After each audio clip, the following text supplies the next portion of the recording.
Hello everyone. तो चलतु आज चुलबुल पूरा मैरिज भिडियोटा को देखा। फास्ट भिडियो जी जहाँ पकई ये कि पूरा रिचुअल सह देती जमी थाए प्रथम थर बर आसे तापर कन्या आसे पुणी बर आसे कन्या आसे 4 थर बेदी की जावा आसवा फाइनाली दुज जाक रिचुअल्स अनुसार आसिले। पूरा भिडियोटा देखा आपण मो ब्लॉग देखा पड़ो कारण सर्ट्स एत कथा कही हेनी।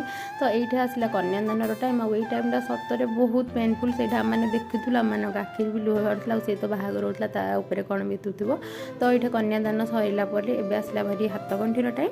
तो हाथ गंठी फिटापी आम शाली महाराणी आसिले भारी आउ पाउना टी आगे धरले पाउना धरिकी से बहुत खुशी हेले फोटो उठेले और फाइनाली हाथ गंठी भी खोलीदेले। तो ये आसला सिंदूर देवार टाइम आउ ये फाइनाली आम चुलबुली मिस रु मिसेस होगला ये बरमाला भी होगला। तो यहाँ बाहाघर मोर फेवरेट पार्ट हूँ यहाँ कि जो खई पका हुए निआ को तो डुगु ये पकाउला। तो ये फाइनाली बाहाघर सरला। Thank you for watching.